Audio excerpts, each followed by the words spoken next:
Hello, my pretties. Happy Halloween. My name is Debra Baker, and I am so glad that you have joined me for this meditation, which releases on Halloween this year, although probably most of you will not necessarily be watching it on Halloween. I just thought I'd have a little fun with my witch hat, which I can't seem to get quite straight. Anyway, let's get ready for our meditation, shall we?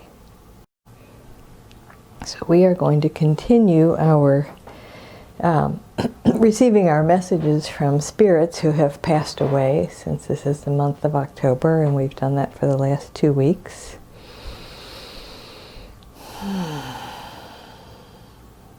So let's begin with our 3 nice deep breaths.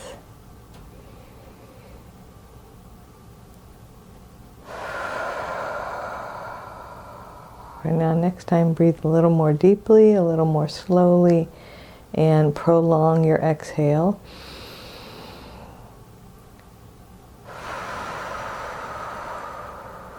And now take the deepest breath you've taken all day.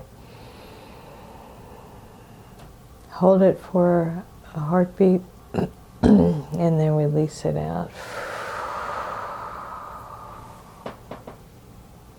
And let's relax our bodies. So beginning with turning your attention to your head, just imagine that this energy field is going down from the top of your head and moving through your head, your face, sides and back of your head, down into your jaw, your neck, your shoulders. Feel your shoulders sink down a little, down into your upper arms and your chest. Feel your shoulder blades let go. Yeah, all the way down to your elbows, through your rib cage to your midsection, down your arms to your wrists, your hands and your fingers and thumbs, all the way through your midsection to your hip bones, all the way through your pelvis to your tailbone, and then down your legs, all the way down your legs to your knees, your ankles, through your feet, and just imagine that that energy field of relaxation is going to continue to move through your body. Just allow it to keep moving through your body through this whole meditation, so you will continue to get more and more relaxed.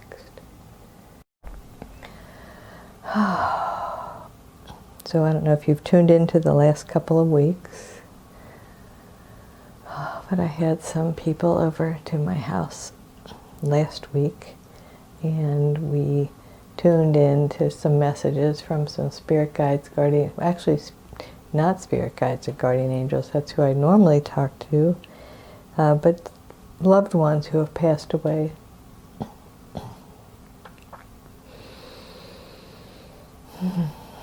So now I'm hearing from a spirit named David. And the first thing that he wants to tell everyone is that he is doing well, he's happy, he's peaceful, he's joyful. He said he felt a lot more content on the inside when he was walking this earth than anybody thought he was. So I think what he's pointing out to us is that we make assumptions on how other people feel based on how we feel, right?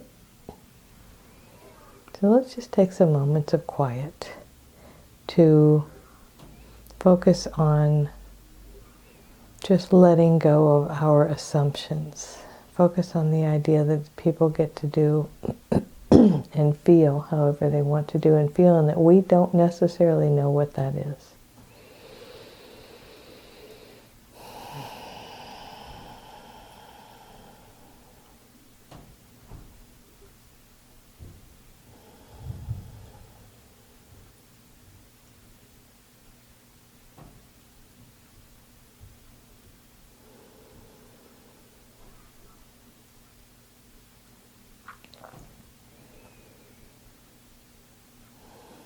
And David is saying that it is not anyone's job to make people around them feel comfortable with who they are, with how they are. And so if you're one of those people that feels uncomfortable, if you think people around you are uncomfortable, he's suggesting you let that go. Because, number one, you cannot know whether they are actually feeling uncomfortable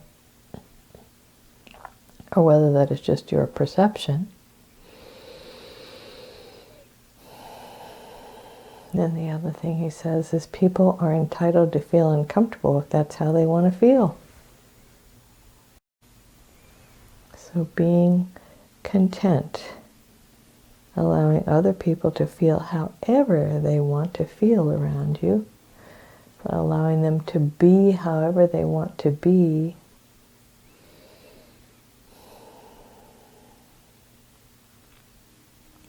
he said he is aware that his family and friends felt very uncomfortable and unhappy after he passed because they felt like he had never been happy. And he said that wasn't true. It wasn't his goal to be euphoric or elated. He was content. And in his world, being content was plenty. He didn't feel the need to be anything more than content.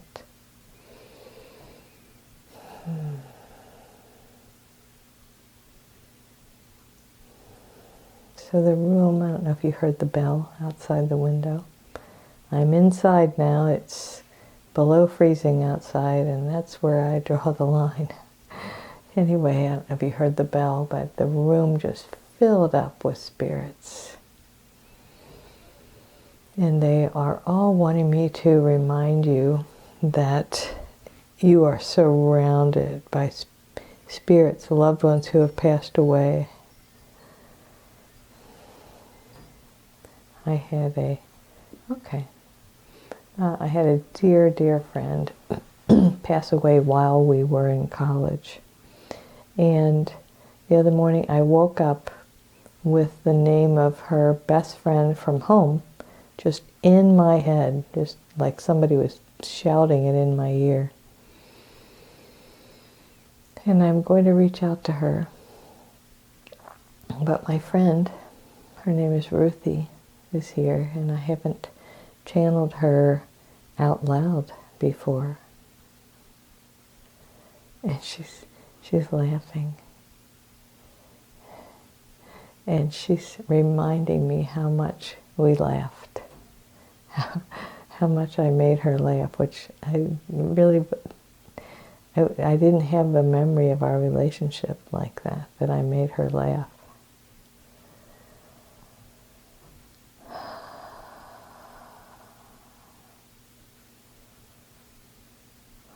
She said that when someone passes, because her brother just died last month, I think, when someone passes, there's a great celebration in spirit of being reunited with them without the separations, the human separations. When we are in the oneness, we're not separated by bodies. We can feel that energy of being one with someone. Which, there's the bell again. Which ties in with that idea of the earlier person talking with David, talking about how we think we know how people feel. And when we are not separate anymore, we can feel how they feel, which is just glad to be one with us.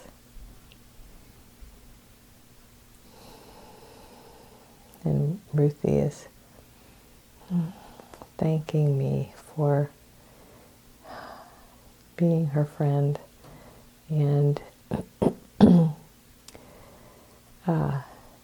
just being there for her, and she certainly was for me, there for me, and always listening and always full of heart. She taught me so many things in the year that we were roommates.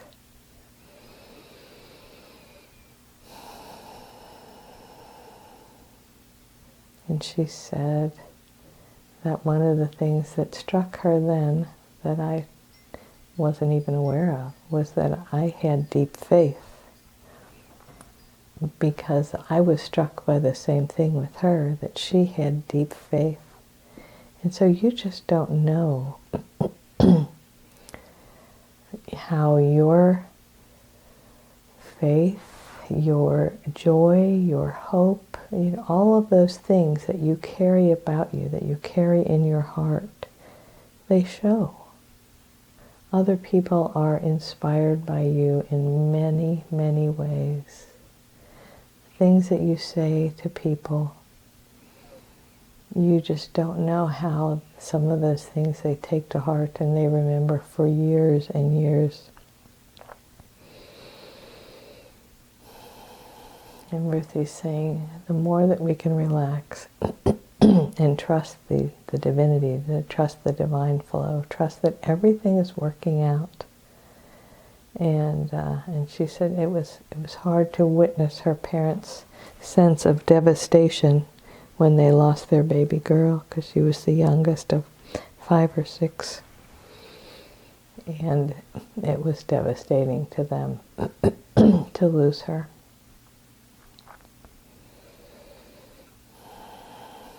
She said when a spirit passes, it doesn't escape them what they leave behind, and they do everything in their power to help us, to help ease us through our transitions, our grief.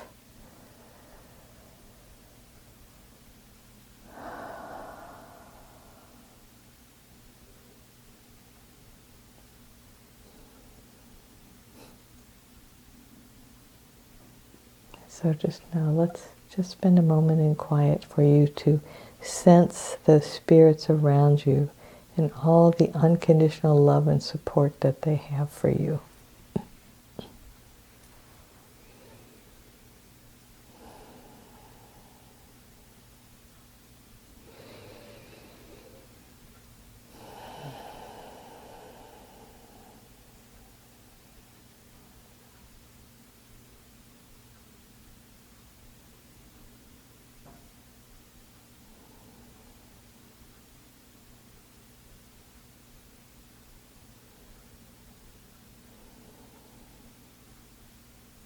And the last spirit that has a message for us, her name is Sandy. And I think she's mostly concerned, or feels that the message will be heard by her sister. And I'm also hearing the name Pam, so I'm not really clear. I'm just hearing these names, but the spirit, the energy, the message is clearly to look around and see the love that is there for you. Forget about earning more and just see how truly loved you are. You already have all the love that you need, all the love that you need. She's saying, let yourself know that. And let yourself enjoy the human experience, because it is so amazing.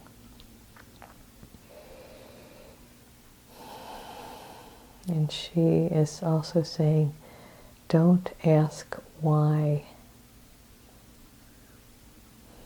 because there are, an unlimited amount of answers to that question. And a better question to ask is, what's next? How can I be the expression of the divine that I came here to be?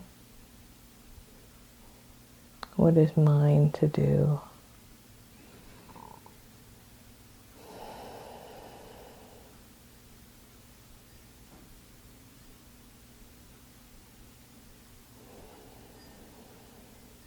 So I strongly encourage you in this next 24 hours, from whenever you hear this message, to be aware of the signs and the messages coming to you,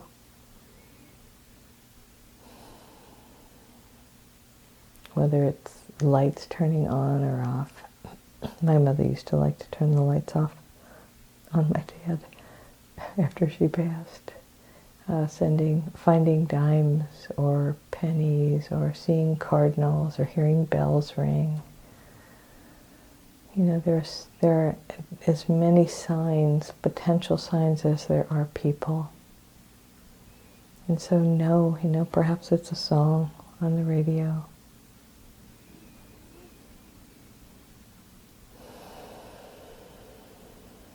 Perhaps it's, a certain sound, like the bell, or I don't know, a creak in the hallway. I used to hear, I know what, my dog, my precious beagle Gus, after he passed, he used to shake, you know how dogs shake, and his tags would clink together. And I heard that many times after I knew he was gone. He was buried in the backyard, and still I heard him, and I heard him walk around sometimes. And I encourage you not to be afraid, because the spirits around you are loving spirits who want to help you and support you and let you know that you are not alone. You truly are not alone. Take a nice deep breath and let's have a moment of silence just for you to know absolutely you are not alone.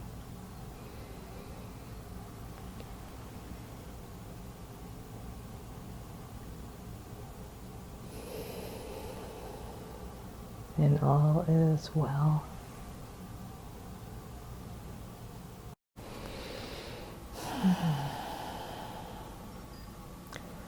We were never meant to be alone. You think about the many ways, and I mentioned this at the beginning of my book, we're not supposed to be alone. The U.S. Constitution starts out, we the people. The 12 steps start out, we admitted we were powerless.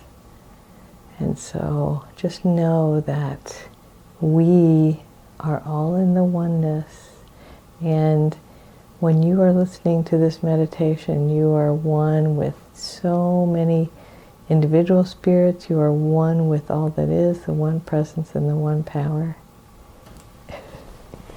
And you are not alone. Can't seem to get my hat right. I think it's pretty stylish, though. One more nice deep breath. I got a quick little story to tell you, since I am wearing my witch hat.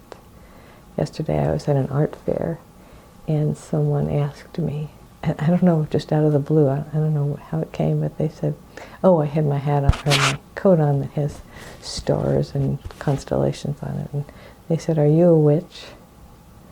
And I said, "I'll never tell." Ancient times, women were called witches, and witchcraft was whatever your work was, whatever you did. And so all women were witches. And in a sense, we all have unique mystical powers. So I invite you to get in touch with yours this week. And it could be that you make the best chocolate chip cookies. It could be that you know how to comfort someone. You just never know, but it will be revealed to you if you would like for it to. So let's, again, take one more nice deep breath. And I invite you to remember that the one presence moving in, through, and as me honors and recognizes the one presence moving in, through, and as you. In other words, namaste. You are whole and perfect exactly as you are. So happy Halloween.